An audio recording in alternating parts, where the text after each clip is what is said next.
اعوذ باللہ من الشیطان الرجیم بسم اللہ الرحمن الرحیم الحمد للہ الذی ہدانا لہذا وما کنا لنہتدی لولا ان ہدانا اللہ لقد جاءت رسل ربنا بالحق والصلاة والسلام علی سید الانبیاء والمرسلین وعلی آلہ الطیبین الطاہرین المعصومین المظلومین اما بعد آج ہماری گفتگو کا سلسلہ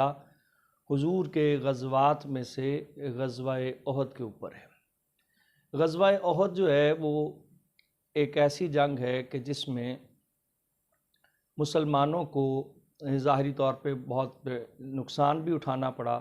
لیکن اس کے باوجود یہ جنگ مسلمان جو ہے وہ پھر بھی جیت گئے۔ اس کی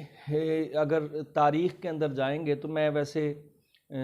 عام طور پہ میری نگاہ تاریخ کی ساری کتب کے اوپر ہے جو عام طور پہ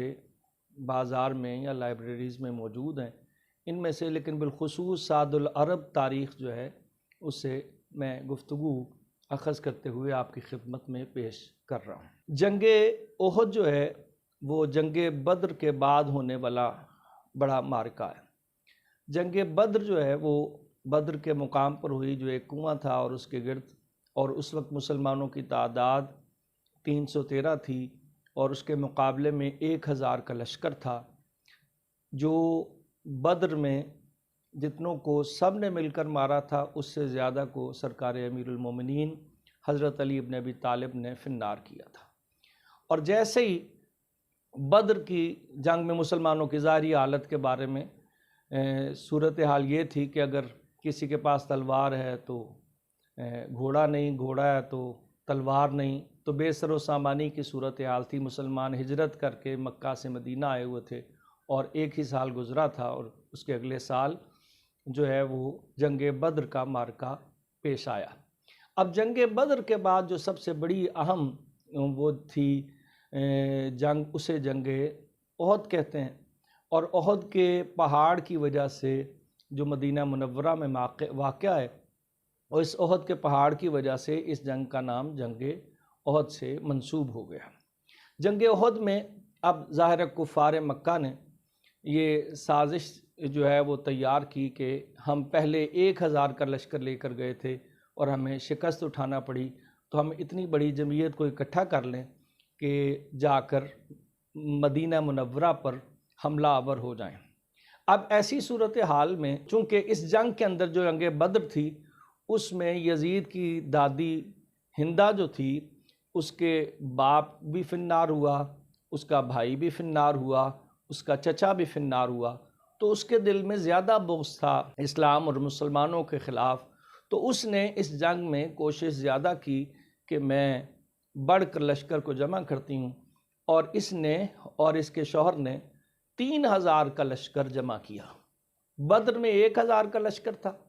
اب مقابلے میں دوبارہ سے انہوں نے جو لشکر جمع کیا وہ 3000 کا لشکر جمع کیا، اور اس 3000 کے لشکر میں جب لشکر چلنے لگا مکہ سے مدینہ کی طرف،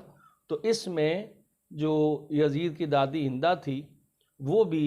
ایک جماعت عورتوں کی اکٹھی کر کے اس جنگ میں ساتھ ہو کر چل پڑی کہ میں دیکھوں گی کہ کیسے جو ہے وہ میدان جنگ سے قدم اکھڑتے ہیں اور جو ہے وہ شکست اٹھانا پڑتی ہے۔ اب جیسے ہی یہ لشکر چلا اور حضور پاک کو اس کی اطلاع دی گئی، تو حضور نے اب اس کے مقابلے میں جو مسلمانوں کی ظاہری صورتحال تھی، بدر میں 313 تھے اور احد کے اندر تقریباً 750 مسلمان اس جنگ میں 3000 کے مقابلے میں 750 کا لشکر جو ہے وہ 700 کا لشکر یا 750 کم و بیش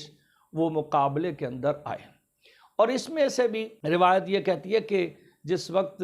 اور مقام وہ حضور نے جو ہے وہ انتخاب کیا کہ جو پیچھے احد پہاڑ تھا اور مقابلے میں دشمن کا لشکر، لیکن احد پہاڑ کے اندر ایک جو ہے وہ جنگ کے اعتبار سے ایک نقص تھا کہ اس کے اندر سے ایک غار تھی، جیسے یا ایک درہ تھا، ایک رستہ تھا کہ اگر دشمن پیچھے سے حملہ آور ہو تو بالکل مسلمانوں کی پشت پر وہ لشکر آ سکتا تھا، تو حضور پاک نے یہ مناسب جانا کہ جو 700 افراد ہیں ان 700 افراد میں سے 50 افراد کو متعین کیا اس درے کے اوپر، اور اس میں سے ایک کو سردار بنایا اور باقی کو ان سپاہیوں کا، اور کہا کہ چاہے ہم جنگ جیت کر کفار کو دباتے ہوئے مکہ تک چلے جائیں یا کفار ہمیں شکست دیتے ہوئے مدینہ تک دھکیل کر لے جائیں، لیکن تم نے اس جگہ کو، اس ذرے کو یہاں سے خالی نہیں چھوڑنا، اور جو اگر ہم جنگ جیت جائیں گے تو جو مال غنیمت آئے گا وہ بالکل اسی طرح جو باقیوں میں تقسیم کیا جائے گا اس سے بڑھ کر آپ کو دیا جائے گا، بس آپ کا کام اس جگہ کو متعین رہنا اور اس جگہ کو چھوڑنا نہیں، اور مسلسل تیروں کی بارش کرتے رہنا تاکہ دشمن اس طرف جو ہے وہ نہ آ سکے۔ اب جیسے ہی جنگ شروع ہوئی اور دونوں لشکر آمنے سامنے آ گئے، اب ظاہری طور پر یہ حالت ایسے ہی ہے کہ 3 یا 4 کے سے بھی زیادہ کا، کہاں 700 افراد اور کہاں 3000 کا لشکر، یعنی ایک کے مقابلے میں 3 یا 4 یا 5 افراد کا ایک موازنہ بنتا تھا۔ تو ایسی صورتحال میں جو جنگ کا علم تھا، یعنی علمدار لشکر اسلام، اس وقت سرکار علی ابن ابی طالب تھے، اور سرکار جو ہے علم اسلام اٹھا کر، جیسے ہی جو عرب میں دستور جنگ تھا کہ پہلے فردن ایک کے مقابلے میں ایک لڑائی کرتا تھا، تو حضرت امیر المومنین علی ابن ابی طالب علیہ السلام جب آئے تو مقابلے میں کفار کی طرف سے ایک آدمی جنگ کے لیے نکلا جو ان کی فوج کا علمدار تھا، اور سرکار نے اسے ایک ہی وار میں فنار فرمایا، اور علم کفار جو تھا وہ زمین پر گرا ہوا تھا۔ دوسرا اٹھا، اس نے آ کے علم اٹھایا اور جناب امیر کے مقابلے پر آیا۔ اسی طرح 8 افراد سرکار نے جو علم کفار اٹھاتے تھے ان کو فنار کیا، اور جیسے ہی فنار کیا تو 8 افراد کے بعد کوئی علم زمین پر پڑا ہوا تھا، اور کفار میں سے کوئی بھی اس علم کو اٹھانے کے لیے تیار نہیں تھا۔ اب سرکار امیر المومنین گھوڑے پر ہیں اور کوئی علم کفار اٹھانے کو تیار نہیں۔ ایسے عالم میں وہ جو جماعت عورتوں کے ساتھ آئی تھی ان میں سے ایک عورت آگے بڑھی، اور اس نے اپنے لشکر کو جوش دلانے کے لیے جیسے ہی اس علم کو اٹھانا چاہا تو سرکار امیر المومنین نے اس وقت یہ جملہ اپنی زبان پر جاری کیا، لا حول ولا قوت الا باللہ العلی العظیم، اور اپنے گھوڑے کو موڑ لیا کہ کیا میرے مقابلے پہ ایک خاتون آئے گی۔ تو سرکار نے اپنے گھوڑے کو جیسے ہی موڑا تو اس وقت جو ہے وہ کفار میں ایک طرح سے جوش پیدا ہوا اور انہوں نے حملہ کیا۔ ایسے حملے کے اندر اب لڑائی جو ہے وہ دو بدو شروع ہو گئی، اور اس میں کفار کو شکست ہونا شروع ہوئی، اس لیے کہ حضرت حمزہ جو ہے وہ بھی جنگ کر رہے تھے، سرکار امیر المومنین تلوا رہے تھے، خاندان بنی ہاشم تھا، اس کے علاوہ صحابہ کرام۔ تو اب ایسی صورتحال میں جو 3000 افراد تھے انہیں شکست کا سامنا ہوا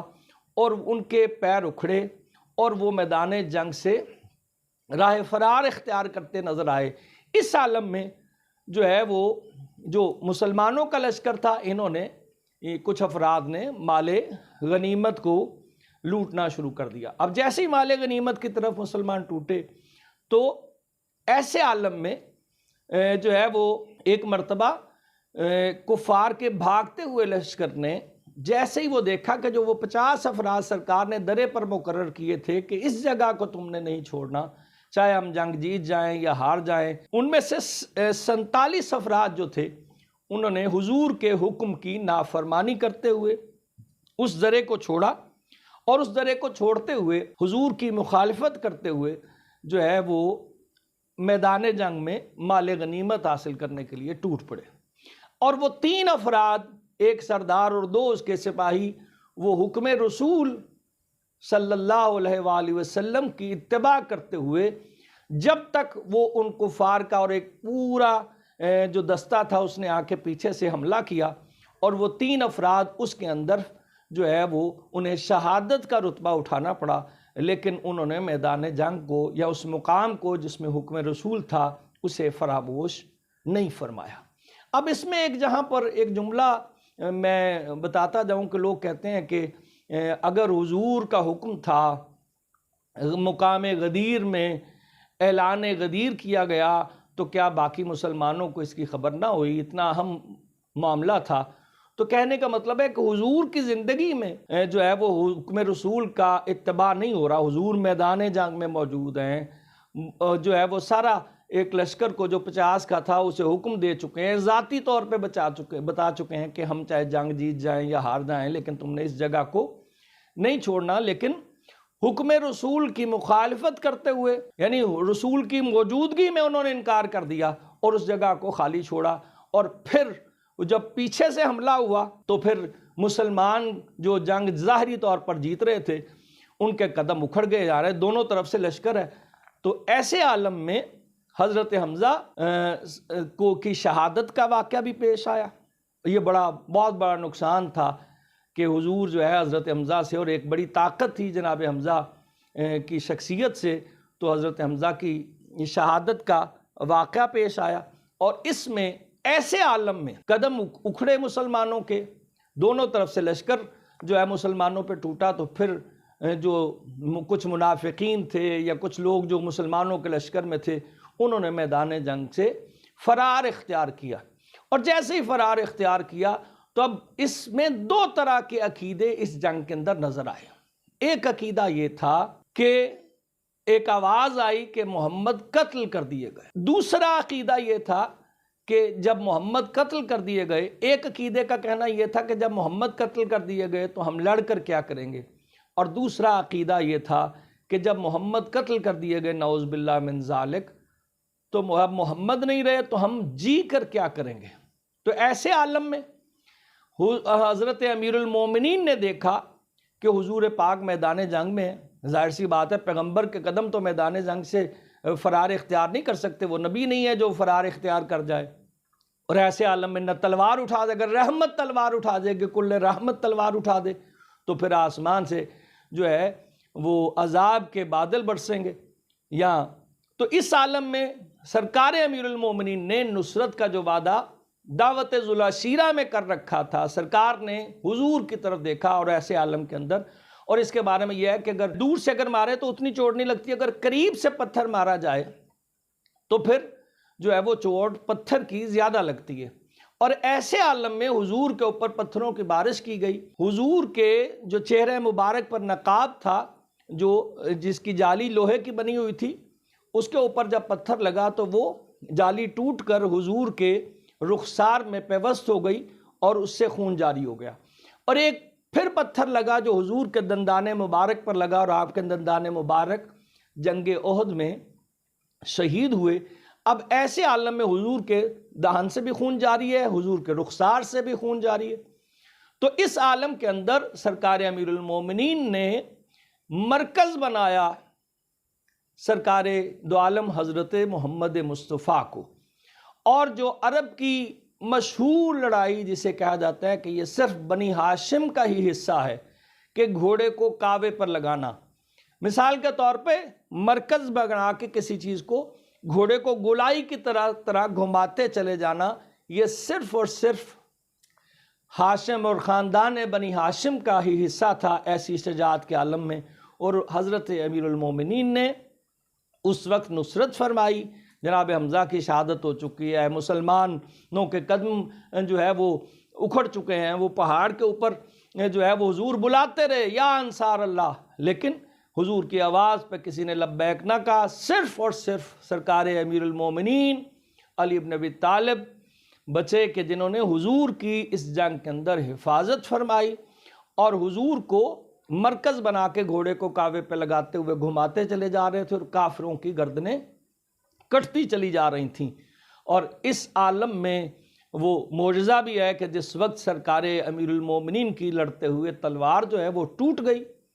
اور حضور کی خدمت میں حاضر ہوئے اور کہا یا رسول اللہ میری تلوار ٹوٹ گئی، تو کیا رسول خدا اپنی تلوار نہیں پیش فرما سکتے تھے؟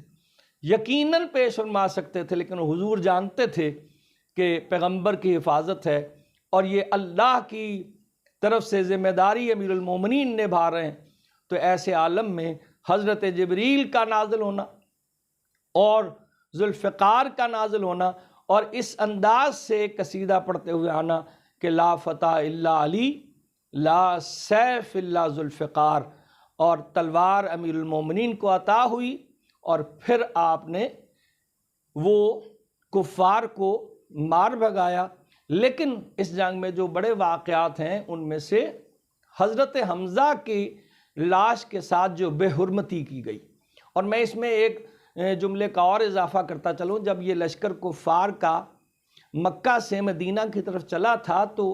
مکہ اور مدینہ کے درمیان مقام ابوا ہے، جہاں پر حضور پاک حضرت محمد مصطفیٰ صلی اللہ علیہ وآلہ وسلم کی والدہ گرامی حضرت آمنہ کی قبر مطہر تھی۔ تو اس قدر جارے تھی کہ اس نے یہ کوشش کی کہ جیسے ہی قبر حضرت آمنہ کے اوپر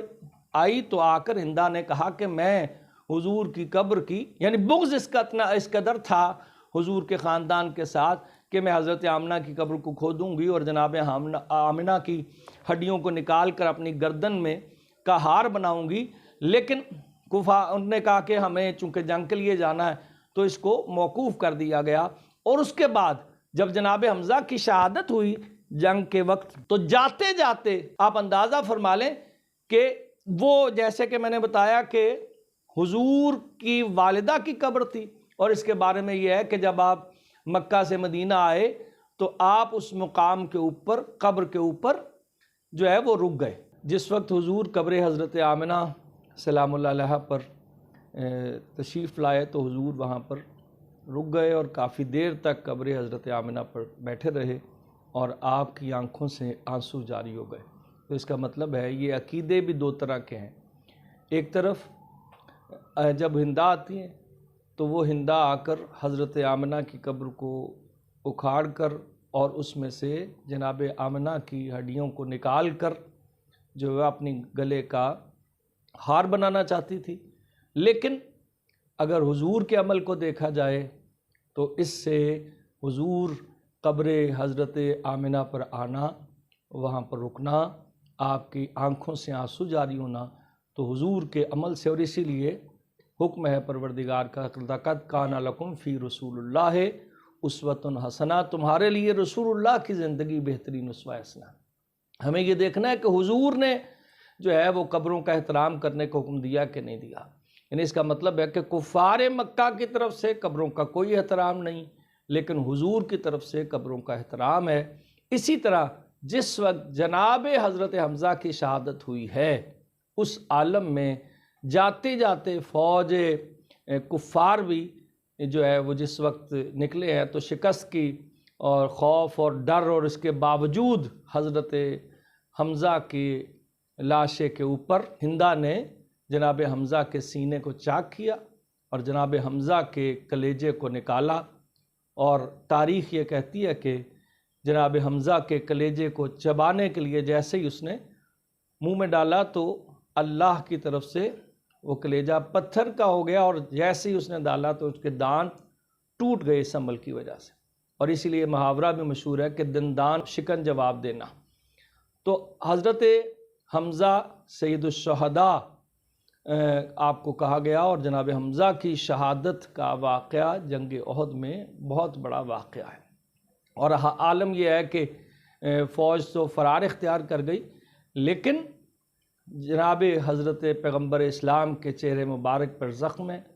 اور شہزادی حضرت فاطمہ الزہرا سلام اللہ علیہا کو جب علم ہوا تو آپ میدان احد تشریف لائیں، اور امیر المومنین نے حضرت پیغمبر اسلام کے چہرے کو پانی کے ساتھ زخم کو دھویا، اور جناب حضرت فاطمہ الزہرا سلام اللہ علیہا نے ریشم کے رومال کو جلا کر، جو کہ استعمال کیا جاتا تھا بطور مرہم، وہ آپ کے زخم مبارک پر رکھا۔ اور روایت یہ کہتی ہے کہ کچھ دیر گزری تھی کہ حضرت صفیہ تشریف لائیں، جو حضور کی پھوپھی تھیں، حضرت حمزہ کی بہن تھیں۔ تو جیسے حضور کو پتہ چلا کہ حضرت صفیہ تشریف لا رہی ہیں تو آپ نے تمام صحابہ کو حکم دیا کہ فوراً سے لاشِ جناب حمزہ کے اوپر چادر ڈال دی جائے کہ اس عالم میں اپنے بھائی کے لاشے کو اگر دیکھ لیا تو جناب صفیہ برداشت نہیں کر پائیں گی۔ تو حضور نے احترام بتایا کہ لاش کا احترام کیا ہے، اور حضرت حمزہ کی شہادت کے اوپر آپ نے آنسو بہائے، قبر جناب حمزہ کے اوپر آپ زیارت کے لیے تشریف لے کے جاتے تھے، حضرت سیدہ فاطمہ الزہرا زیارت کے لیے تشریف لے جاتی تھیں، اور یہاں تک ہے کہ آپ نے قبر مبارک حضرت حمزہ سے، قبر کی مٹی سے جو ہے وہ مٹی اٹھائی اور اس پہ دانے بنائے، اور شہزادی سیدہ فاطمہ الزہرا سلام اللہ علیہا اس پر تسبیح کیا کرتی تھیں۔ وَمَا عَلَيْنَا إِلَّا الْبَلَاغُ الْمُبِينُ۔